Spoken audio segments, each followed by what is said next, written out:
The recent presidential debate on September 10th, 2024, between Vice President Kamala Harris and the former President Donald Trump was marked by significant contrast in tone and approach compared to previous debates, such as those between Trump and President Biden.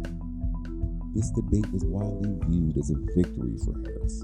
She focused on presenting herself as the candidate of the future, directly addressing key issues like abortion, climate change, and economic policy.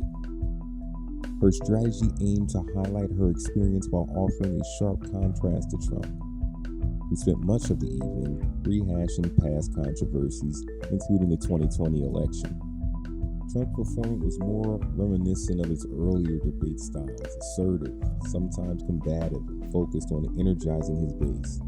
However, this time it appeared less effective in swaying undecided voters.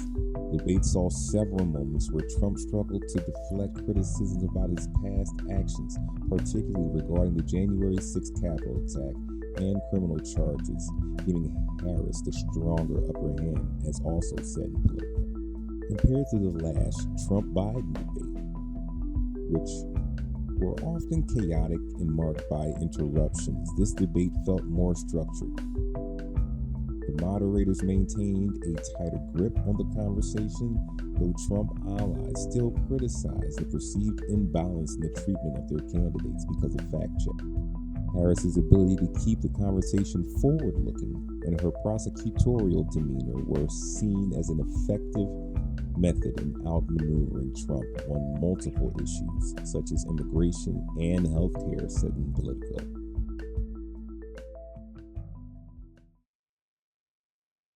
If you yourself viewed the debate, you obviously saw the clear contrast between them. And I'm not going to tell you how to think or what you should think, but we're just going to talk about logically how you would want anyone to behave when it comes to you. So, my issue mainly is that I have been saying for years that the man is unhinged and he is erratic, and he's not as cold and calculated as everybody makes him out to be, like this super genius, whether it be the Democrats who make him out to be an evil genius or it's the Republicans who make him out to be just a literal genius. It's it's ridiculous. If you watch from the beginning to the end of the debate, she dropped clear evidence to let you know that this man cannot negotiate with anyone. She said, your crowds are small. Even the moderators tried to get him to move past it. He couldn't leave it go. If you're talking about moderators helping, the moderators tried to help him a lot in that debate. Tried to get him to just ignore stuff and move on beyond it, and he couldn't. It was insignificant stuff about his character, which everybody knows is already trash. But it's it's just a matter of, what do you want out of this? If you want somebody who's going to be a high school bully, who's going to just say things that are provocative and call people names, or do you want somebody who's at least going to try to win more votes and get things done for people, but in the process? This is a clear decision. Once again, it's not about how good Kamala Harris was in this debate. It was about how bad he was.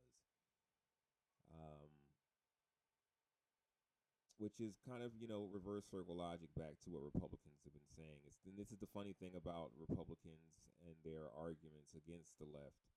Everything that they said against the left 4 years ago, they are now, for 4 years, they are now getting it turned against them, and they say, oh, it's not important. It's what they do all the time. They have no real stances or morals. It's just whatever pisses off the left, and that's not a political stance, and there's no way to move forward. But it seems to be where we are in our political climate. So the evidence is clear. The debate's there to watch. Everybody check it out. I'll try to put a link for it in the comments to this piece. And